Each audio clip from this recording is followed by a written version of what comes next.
YouTube, welcome in. I'm Dale, your local cat. But today we're gonna be watching Can I Conquer Hell as a Rat in a Barony by Reggie. Please enjoy. Rat! Barony is a game about equality, because it doesn't matter whether you're a goblin merchant or a human wizard. We all look the same after being painfully crushed by a boulder. This is a first-person RPG roguelike, where you descend floor by floor, acquiring loot and meticulously crafting your build to prepare yourself for the final boss. Giant minotaurs, murderous treasure chests, and even the King of Hell are just some of the myriad horrors that await us in these dungeons. Fortunately, we have access to a wide variety of powerful classes to help us navigate these challenges. Fortunately, we have access to a wide variety of powerful classes. Excuse me, what is a sexton? What role is a sexton? Wait.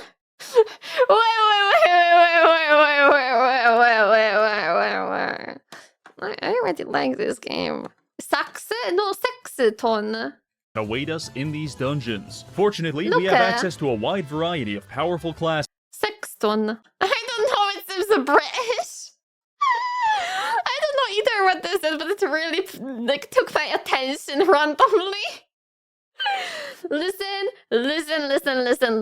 Okay, sexton is an official of a church or a synagogue charged with the maintenance of its building and associating grounds. That's less funny than I thought it's gonna be, but at the same time, that would be my role in this game. To help us navigate these challenges. But what if we didn't? What if instead we were a rat? Starting off hostile to all races, with only one life, unable to use weapons, low health, lower attack, and our only ability being a spell to find the nearest piece of cheese, could we devise a plan to turn this rat into the most powerful being in the universe? Well, that's what we're going to find out in today's video, as we brave 25 life-threatening dungeons in an attempt to defeat Baphomet, the Lord of Demons. But first, I have to tell you something. 11 years ago, I had a mental breakdown that culminated in me declaring war on the United States Navy. Don't really remember what caused it. There was a lot going on at the time. Ebola, didn't really like the Fantastic Four movie. Say that again? Anyway, I kidnapped a bunch of people and held them hostage in international waters. United States wasn't too happy about that, so they blew up my boat with a Tomahawk missile. Funny enough, I was the only survivor. My war against the US Navy was short-lived, but a lot of fun. And I used to miss it, until I found out about the sponsor of today's video, World of Warships. Now I can relive my glory days on the high seas in breathtaking and realistic combat against up to 23 other players. World of Warships is free to play on PC, with constant updates and over 600 intricately modeled aircraft carriers, battleships, cruisers, and destroyers at your disposal. You want to play this game, because on an atomic level, every molecule of your body is an Iowa-class battleship yearning to destroy Imperial Japan. I spoke with a scientist. That's not healthy. In fact, it's probably terminal, so you better hurry up and start playing. But maybe you're not interested in the historical side of things. That's no problem, because the Headless Horseman has just been added to the game. Are there any Pepik ships? Are there any Czech ships? Oh no. If there are Pepik ships, I would play this actually, I think. Just for the sake of playing the Pepik ship. Czechia is landlocked, but historically speaking, Czech people at some point had like the biggest marine. And there's no Pepik ship? Aww.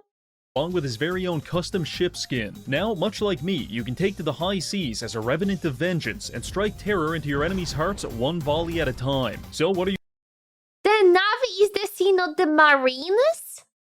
What do you mean Navy is the sea and not Marines?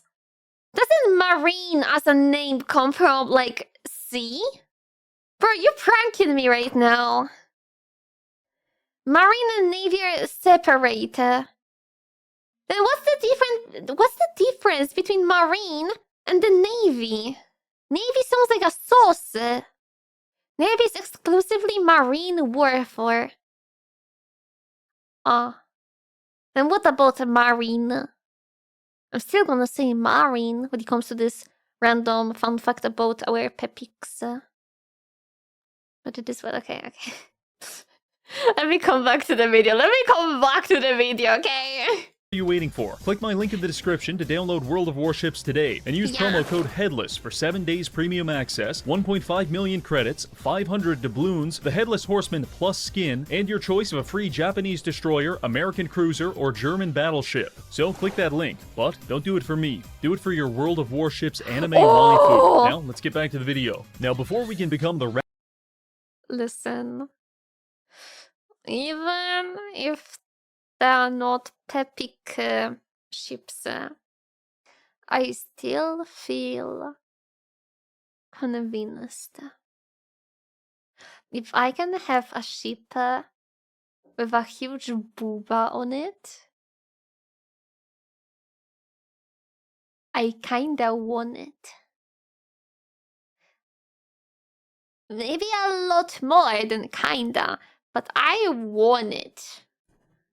Rat Messiah and kill Satan, we have to do something even harder, beating the game normally. You see, for our rat build to work, we need access to the Vampire Shaman, which is unlocked by completing 7 different biomes and defeating the bosses Orpheus and Eridice. This was by far the longest and most excruciating part of the plan, so I'll give you the highlights. Create a Goblin Shaman. Congratulations, you are canonically illiterate. Enter the dungeon, beat several people to death with rocks. New biome, full of friendly goblins. Kill them anyway. Eat rotten food and go blind as a result. Murder an innocent man to steal his backpack. You are now a wanted criminal. Avoid legal persecution by using an amulet of sex change to cut off your genitals and become a legally new person. Reattach them later with another amulet. Now you've got the backpack and your dick. Next biome, populated by bug men. But I'm sorry, Professor. I have a question. Do I need a dick?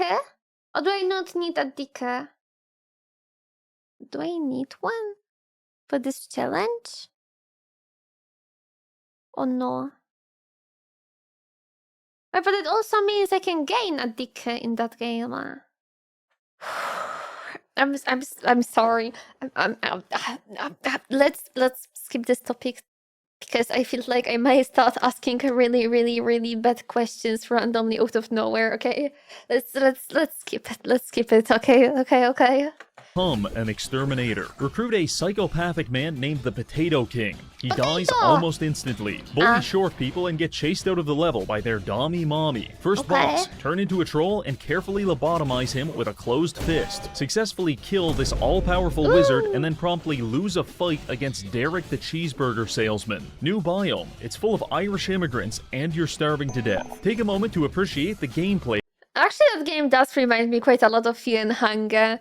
The only difference is that that's 3D game. Like literally Fear and Hunger, but 3D and way less violent. And yeah, the gods ain't gonna rape you, probably. So it is what it is. I feel like for some people it's gonna be better, for some people it's gonna be worse, you know? Like... But it is what it is. It does remind me of the Fear and Hunger.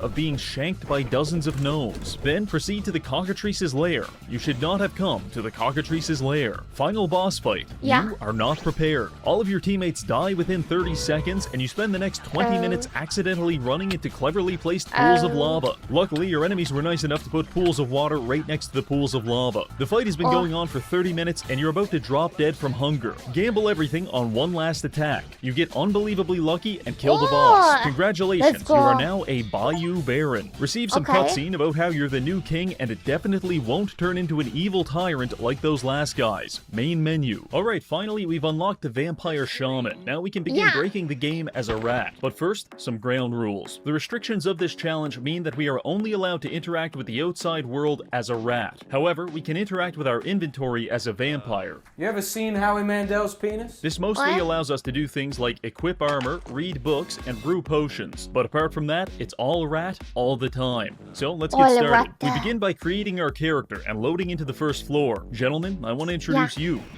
to rat meat. If we want this little guy to kill Satan, he's going to need to be fairly high level, and the best way to achieve that is by maxing out his skills. There are 16 in total, ranging from swimming to spellcasting. However, since we are a rodent, we won't be able to level up trading or any of the weapon skills, which puts us at a major disadvantage. But we are also a vampire, which gives us access to one game-breaking ability. This little fella right here. Levitate is among the cheapest spells in the game, which means spamming it is a viable way to level up your magic and cast casting skills. However, you will eventually run out of mana, unless you're a shaman, because the shaman starts with a voodoo face mask, which gives him +1 mana regen while shapeshifted. That doesn't sound like a lot, but it is. So by turning into a rat and casting Levitate 3,000 times, we should be able to max out 2 of the most important skills in the game on the very first floor. OP! Now listen, I know what you want. I understand the male fantasy. Big muscles, cool sunglasses, driving fast cars, and crashing into your retirement home at 160 kilometers an hour. Simple stuff, really. But the male fantasy does not include sitting at your desk for 2 hours and casting Levitate 3,000 times. Therefore, I recommend downloading Auto Hotkey and running an automated spellcasting script. Mine's in the description if you're curious. So simply assume rat form, start the script, and slowly become the most powerful rodent of all time. This process takes a while, so I decided to kill the time by taking a normal shower by myself, washing the dishes, engaging in thought-provoking debates with the fellas down at the homeless shelter, and then chasing women through public parks. This gets me back home with just enough time for another shower before returning to the computer, briefly looking over our...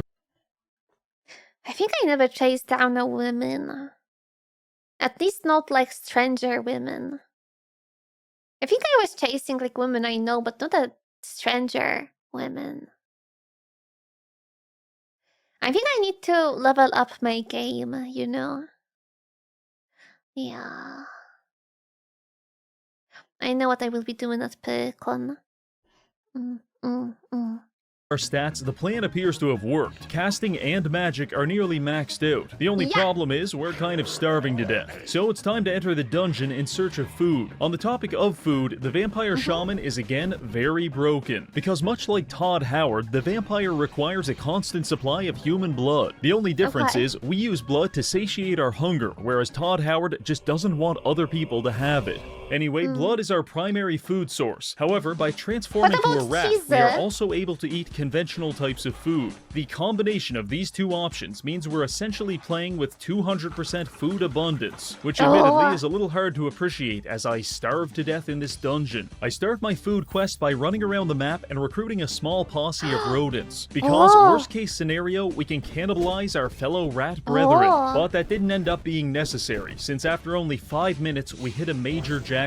Not only did we find 2 treasure chests full of food, but one of them also contained a chef's hat. In addition to making us look like a beloved Disney character, this hat also increases food nutrition by 20% and buffs the drop rate. With a food supply secured, I made my way back to a safe room and resumed the rat maxing. After levitating about 75 more times, we had capped out our casting ability. This is where things get nutty. The reward for becoming a legendary caster is that you learn a 0 mana version of the spell Force Bolt. This is usually unlocked around floor 15 or maybe 20, so having access to it on floor 1 is questionably balanced. Furthermore, we can use it to level up the rest of our magic skill. Doing this unlocks... Well, sorry, the main is that actually playing as a rat is OP. Like, really OP. It's like 5 enemies ganking your lane at 3rd level, trying to kill you under the turret. They have an entire item or something. Holy. The spell Dominate, which allows us to mind control enemies if they're weak enough. If they're not weak enough, it hurts a lot. It's like Pokemon, but if you gauge the health bar wrong, Ash Ketchum dies in a violent explosion. With that taken care of, I think we're ready to start the adventure. I began rapidly scurrying around the map, picking up every item I could find, the vast majority of which is complete garbage. But we're getting appraisal experience from identifying it. I know an entire stat based around item identification doesn't seem cool or exciting, but you'll appreciate it when it saves you from accidentally equipping cursed items, such as Amulet of Strangulation or Sweatpants of Circumcision. Truly, not all heroes wear capes. Apart from that, I also started my cult of personality by mind-controlling a few people and forcing them to beat each other to death. This levels up our leadership skill, and with enough practice, we can even increase our max follower count. But for the time being, healing potions are hard to come by, so don't get too attached. After scouring the entire floor of all valuable items and signs of life, I reviewed my inventory. We've got plenty of food, a portable alchemy station, and a ring of might, which gives us a 1-pound rat enough strength to effortlessly push a 7,000-pound boulder across the map. Yeah. But why does that matter? Well, allow me to explain. In chapter 100 of Baki Do, Yujiro Hanma rapes Joe Williams while maintaining his heterosexuality. This is a power-scaling feat that informs us how strong a character... I watched Baki, but... What? Okay, it does sound pretty much like what would happen in Baki, not gonna lie to you even. Like, it sounds like the most random but kind of typical for a Baki to kind of chapter, you know?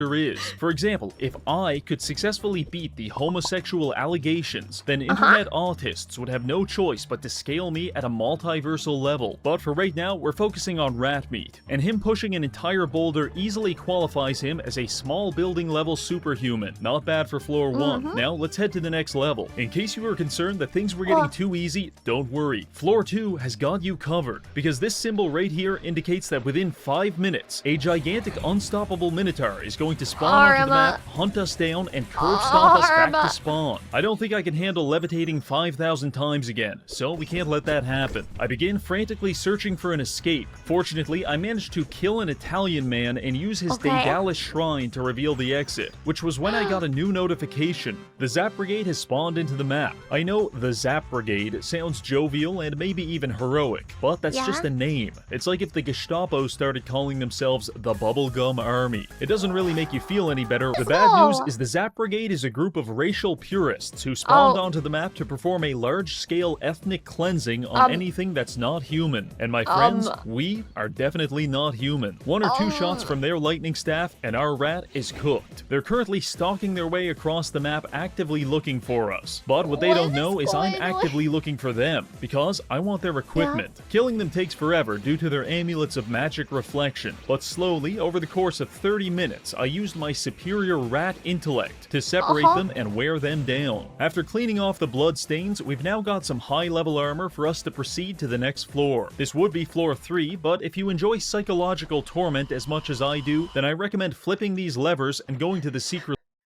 It is my first time saying anything about this game, you know? Which makes all of it even more beautiful. It makes it even better. Low-key. Low-key.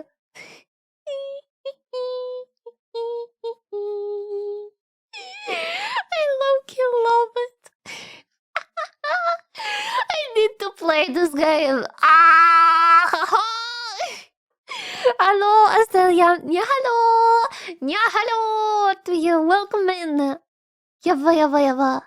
level, the Gnomish Mines. My therapist keeps telling me George Droid isn't real and he can't hurt me, but I know better. I've seen the schematics. Similarly, Barony developers will try to convince you that the Gnomish Mines aren't that bad. I mean, look at this well-lit room with all kinds of golden fountains, and the... Bro, I would say that kind of video is my favorite kind of the video, because you can feel like the pure human schizophrenia in it, you know?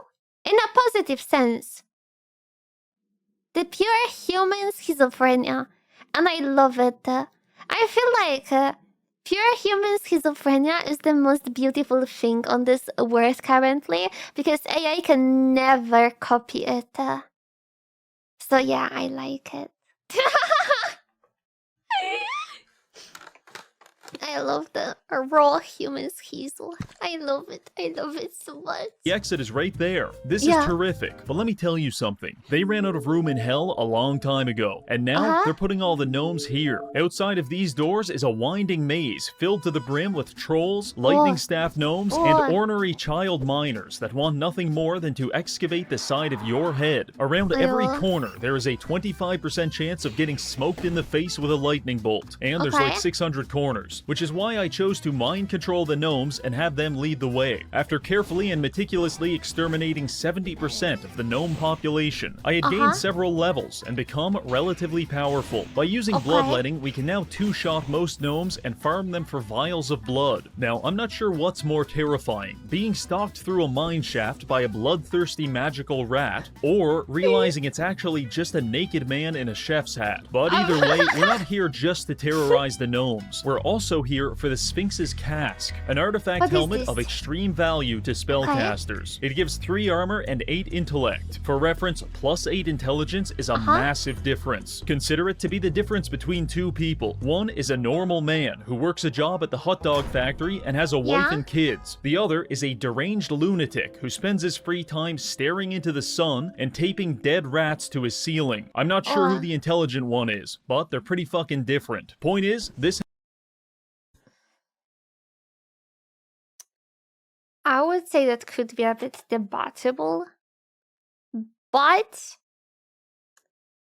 Loki, the second human, seems like he gained too much intelligence, and now he wins Hazel.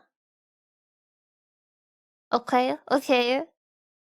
I don't think that's even a hear me out, alright? He knows something we don't. Yeah, exactly. So listen, I would say he's the one who got this plus 8 intelligence. helmet is going to make our spells do a lot more damage. However, there are 2 issues. First, the treasure room is locked behind a series of impenetrable gates, and second, it's guarded by about a dozen spellcasting traps. Solving problem number 1, the switch to open the gate is located inside this merchant shop. I lure the shopkeeper out of his store, double back, flip the switch, and make my escape. This made me a wanted criminal according to the Merchant's Guild, but it's worth noting that Reggie the Rat is a legally distinct person from Reggie the Vampire, so he's not wanted. Don't worry though, the Merchants Guild also wants to lynch Reggie the Vampire, but it's just because they're racist, not because he's a criminal. Now with the treasure room open, we have 2 options. Option 1, I carefully examine the room from multiple angles and learn the timing of each trap to formulate a safe plan of approach. Or option 2, I cast a speed buff and run in while pissing my pants. Obviously, I chose the latter. Miraculously, this worked, and we secured the helmet. This is a huge power spike for all of Ratkind. Now, let's get out of this absolute dump. Floors 3 and 4 were relatively uneventful. However, it's worth noting that usually by this point, you're level 5 or maybe 6. We are level 13. Also, we have so much random shit in our inventory that we actually weigh 860 pounds. I cannot fathom how embarrassing it must be. 800 pounds? Wait a second, I need something. I need my Google freaking converter. How much is that in kilograms? 600 or 400? I think 600 pounds.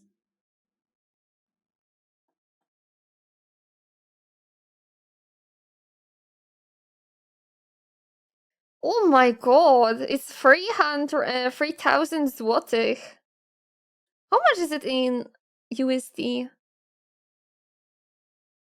It's 800 USD.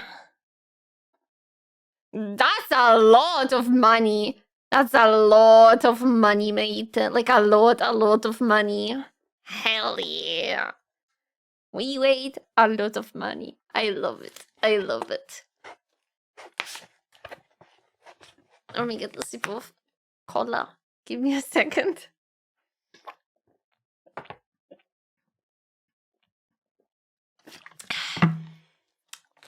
This one time, I will not barf at you. I lied. Gotcha on this one, haha. You didn't thought about it. You were not thinking about it. What? Gotta drive. Wiszmer ludzk. Tchisizdelonkone. Oh my god, I needed a second to understand what the Ivona said. It's a long one. It's okay. Listen, we are here all the time, so just look, just listen. Have us in the background, just for some kind of background during your drive, and have a safe drive. Look at the road, okay? Okay. Let's come back to video.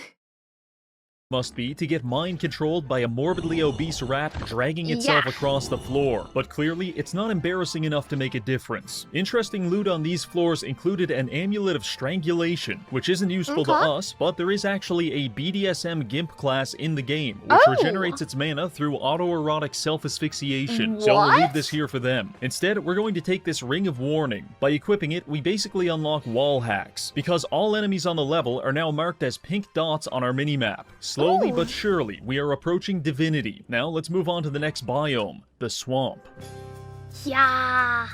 The swamp is best known for its gangs of goblin criminals that will stab you to death at a moment's notice. The closest real-life equivalent to this would be going to a Brazilian favela and telling the local drug dealer that his native language is just gay Spanish. This is a high-level engagement farming technique, assuming you can moderate the casual racism. To my Brazilian viewers, I support you and concede that Brazilian Portuguese is fundamentally superior to Portugal Portuguese. Together, we can defeat the colonial pig dogs. But I digress. The real value in the swamps doesn't come from chewing goblins to death with my big dumb rat teeth. It comes from this. It randomly reminded me of something. I feel so sorry for the editor, for our editor already, but it reminded me of something.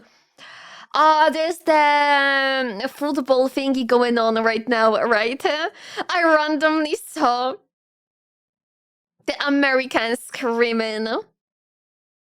You know how on any kind of like football matches, teams are screaming, like chanting something, right? I saw the American chants and I was like, what do you mean? They were chanting something like... Oh my god, I would need to find this real quick. Wait a second. Wait a second. But yeah, I need to find this real quick.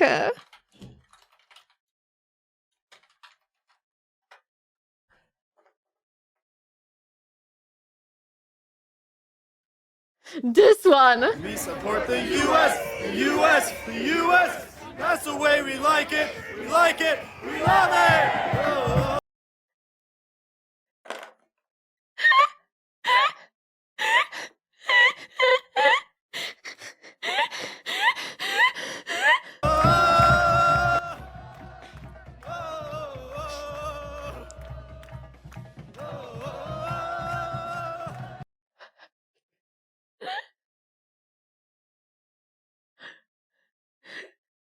Soccer! It's called soccer! It's called soccer! Average American chant. That's the way we like it. We like it. We love it. Average British chant. I fucked your mother. I fucked your dad. Something. I don't know, bro, but literally it's like there's such a big difference.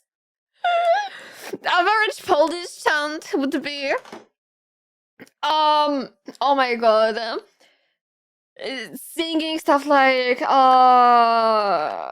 Legia Johanna jest or something, I don't know.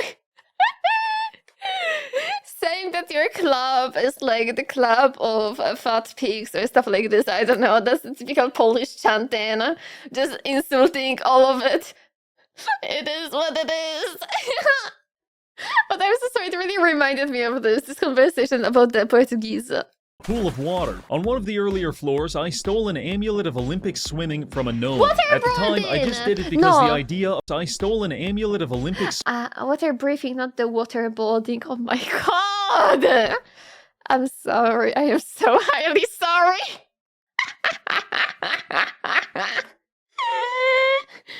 Water breathing, yeah, water breathing. Swimming from a gnome. At the time, I just did it because the idea of a gnome swimming as fast as a shark creeped me out, but now we can use it to our advantage. By equipping the amulet and casting a speed buff, we can blast through the water like a torpedo and power level our swimming in the process. This process takes a while, and you have to be careful not to shapeshift back into a vampire, because, and there's no good way of putting this, you will physically dissolve. Luckily, we didn't dissolve, and after 45 minutes of high-speed speed training, we achieved 100 swimming, which now lets us walk not only on water, but also lava. That's right, Rat Jesus is becoming a thing, and you can't stop it. My first order of business as a religious icon was to wage a holy war against the Merchants Guild. For far too long, they have persecuted us for our beliefs, and it ends here. I went to a jewelry store and lured the shopkeeper out into a wooded area, at which point I began frantically darting between the trees while blasting him with high-level magic. Over time, I was able to slowly whittle down his health bar until he was low enough for me to finish him off with my mouth. This was more painful and less homosexual than it sounds. While picking through the shopkeeper's personal effects, I came across a ring of invisibility. Oh yeah, Rat Jesus the serial killer is now invisible. This is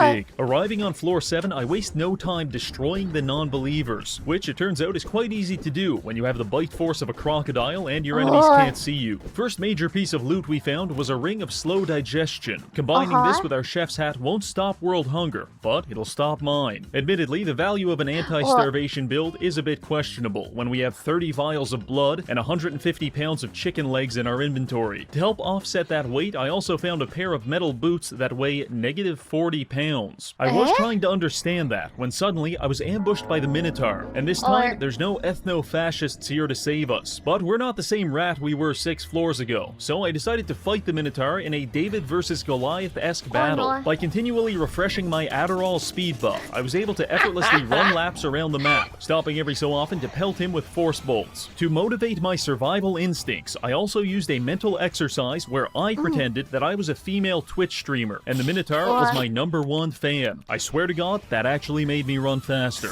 Once I started mixing in some slowing spells, it was all over. Little known fact here, but after killing Goliath, David chopped his head off and carried it back home. He was kind of a freak like that. Anyway, I couldn't find the Minotaur's head, so I just picked up his flawless emerald. This is very valuable, but money is a construct of the Merchants Guild, and we have no need for such vices. So I threw it into the chasm and moved on to floor 8. Seemingly not content with dying once, the Minotaur came back again on floor 8, but he did even worse this time, because me and the boys kicked the ever-living shit out of him. After that, I spent some time using my Ring of Invisibility to farm backstabs on the local NPCs, which power-leveled our stealth. Once we get it maxed out, we'll be— Bro, you ain't beating the allegations. I am so sorry, but you ain't beating the allegations.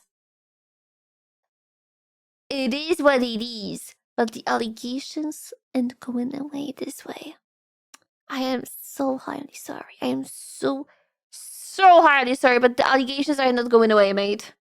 able to turn invisible even without the ring. Anyway, I ran out of people to stab, so I decided to head to the secret level, nearly getting crushed by several boulders in the process. Heading through the portal, we arrive at the haunted castle. It's just us and our goblin companion named Abdul. Abdul will not be surviving this part, because the haunted castle is like a schizophrenic homeless man on the sidewalk. Harmless when ignored, but once you interact with it, you have put everyone's life in immense danger all around it, before proceeding inside to find some very nice loot. These legendary boots give us a huge armor buff as well as more wall hacks. However, by touching them, I have awakened the sleeping beast. Specifically, all 60 of those tombstones out front, they just spawned super zombies and now they're coming to kill us. Rushing outside, I waste no time casting the levitate spell and walking off the edge of a cliff. As long as we can channel this, they can't get us. Furthermore, our melee range is about 10% longer than theirs, so I spent the next 30 minutes beating every single zombie to death with my bare hands, taking breaks every so often to drip feed myself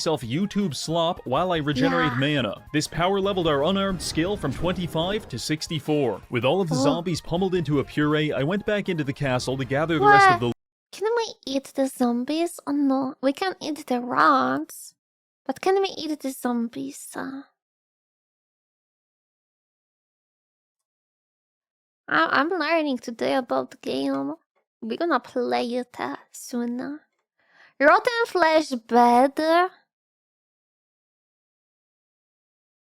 No. Listen, in some parts of the world, rotten flesh is a delicacy. Okay.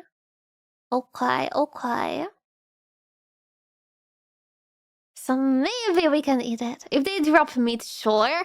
Then we're gonna eat them all. Loot. Side note here, but the castle has plumbing, which you can use to fill up glass bottles with clean water. Clean water which can then be used with your alembic to duplicate potions and level up your alchemy skill. After a bit of that, it was time to move on. Floor 9 was relatively uneventful. I spent 20 minutes harassing slime molds to max our stealth, killed another shopkeeper because I liked his fit, and then moved on to the next biome, the Sand Labyrinth.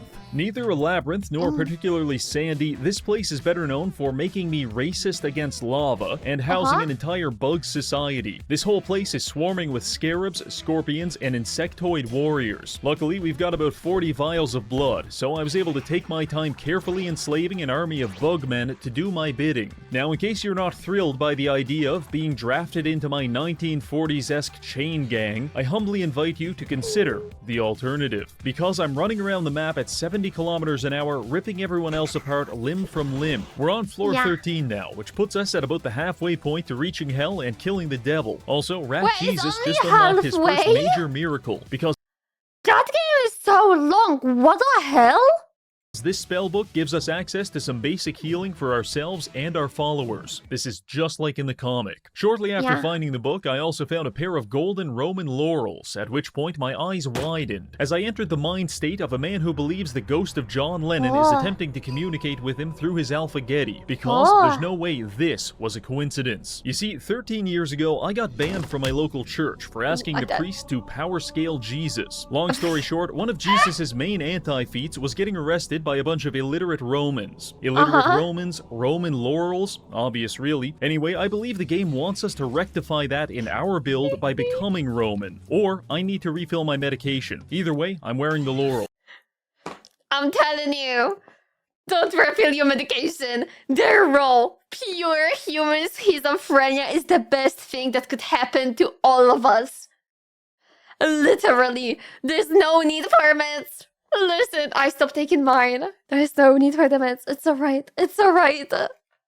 And they provide a massive 50% XP buff to our followers, which combined with our newfound healing abilities will allow us to power level them very easily. Moving on to floor 14, I used the power of leadership to convert all sentient life into funny numbers on my stat sheet. Also, I found a very rare single-use amulet of life saving, which allows us to resurrect ourselves if we die, thereby completing our Son of God cosplay. Now we can proceed to the next biome, the ruins. Yeah. The easiest way I have some PTSD with this Fiend hunger sound. Ay, ay, ay, ay.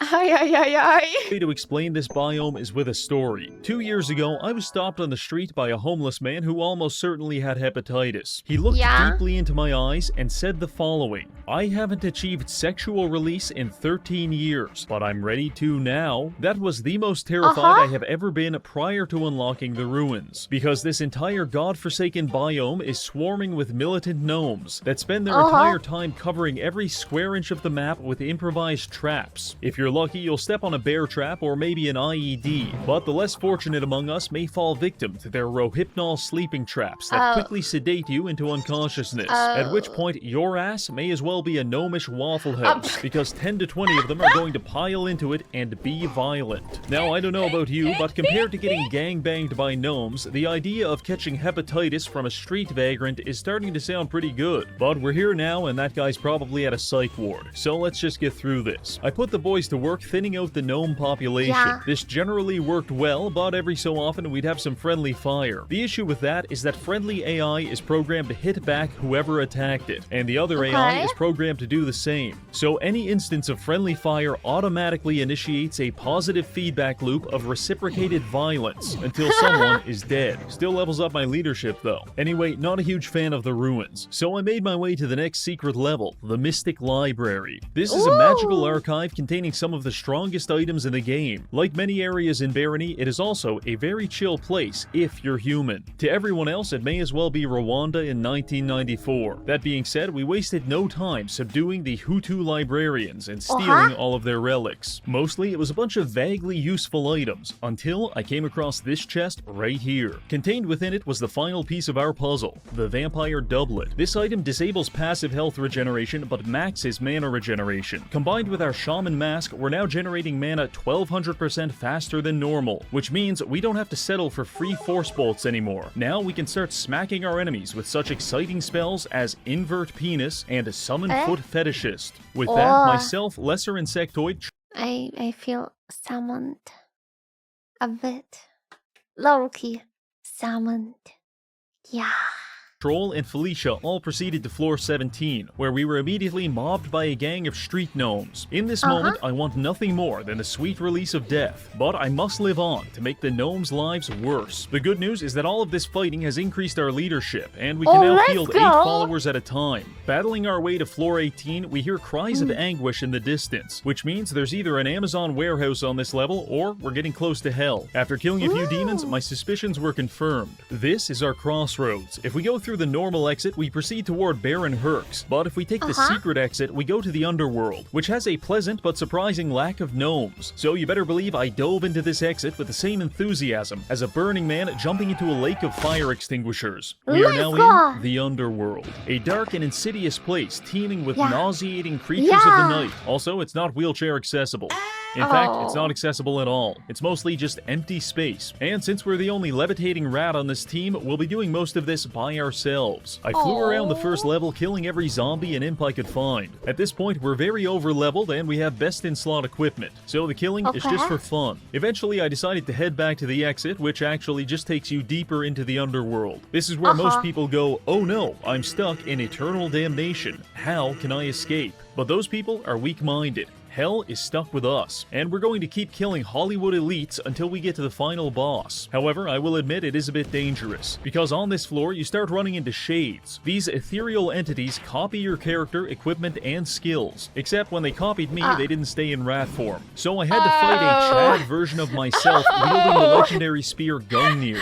Shit sucked. After sexually dominating several clones of myself, I proceeded through this portal. Thank God, we're finally in hell. This isn't how most YouTubers end up here, but it works for me. The very first thing I did in hell was find the Minotaur and kill him all over again. You really thought you could escape me just by going to another plane of existence? You absolute buffoon. Speaking of which, I also found the Zap Brigade and engaged in a large-scale conflict with them. Unfortunately, they actually smoked me with a lightning bolt and killed me on the spot. However, our amulet of life-saving kicked in and we were resurrected to continue. That's the ultimate Jesus cosplay then. Let's go. Our holy mission. The Messiah has returned. Yeah! However, that was kind of a one-time thing, so we'll have to be more careful. Anyway, I recruited several demons, and we started working our way through hell floor by floor. My next near-death experience occurred when I got trapped in this courtyard with a rapidly spawning group of hostile goat men. If we weren't invisible right now, we would certainly be dead. Wasn't sure how to get out of this one, to be honest, until I realized we have max leadership, which allows us to recruit goat men. So while invisible, I walked up to the goats, covertly recruited them onto my team, and convinced them to kill all of their friends. From our perspective, this made perfect sense, but to everyone else, this must have appeared as some kind of mass psychotic event. After that, the only thing left was to assault the Cathedral of Sin, so we may as well min-max the rest of our stats before going in. All that was left was alchemy, so I leveled it up by opening my inventory and drinking an exciting mixture of random chemicals and vials of acid. Non-chemists will see you power leveling your alchemy by drinking VCR head cleaner and say, he can't afford water. Now prepared for our destiny, I stormed the cathedral, mind-controlled the priest, and flipped several levers to open a portal to Mega Hell. Through here is Baphomet, who will not hesitate to kill us on the spot.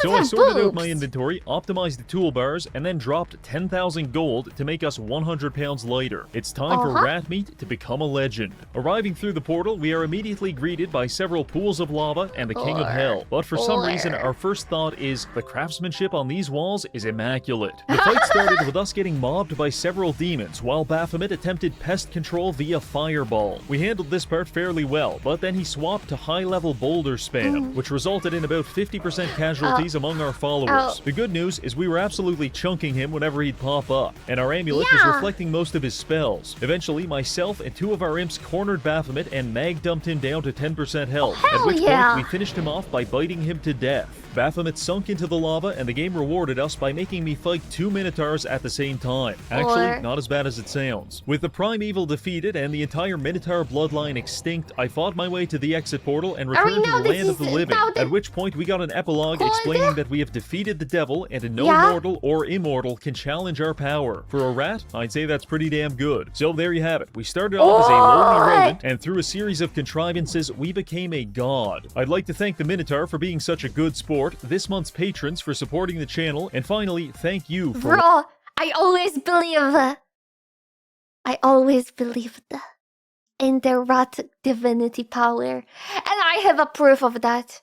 You cannot say that I'm lying right now. I always believed. You cannot say no with this one. I always believed in the Pope rat. Always. See? Hell yeah. watching. Before I go, don't forget to download World of Warships using the link in the comments and use promo code HEADLESS to receive in-game currency, free ships, and a horseman with no head. Alright, that's all for now. See you later. Yeah! Why the next video I'm seeing from the same person is called I use capitalism to slay my enemies in Barony. Holy! Dude, that one single video got me hooked on the game. Literally, now I want to play this freaking game. Holy. How much does it cost on Steam? Let me check real quick. A Barony. B. Like, Barony. Oh, it's not that expensive.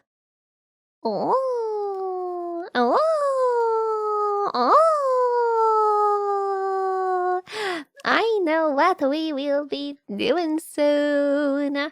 But as for now, everybody, thank you so much for watching with me. But I wanted to say thank you for playing with me. Thank you so much for watching with me. Thank you. Do.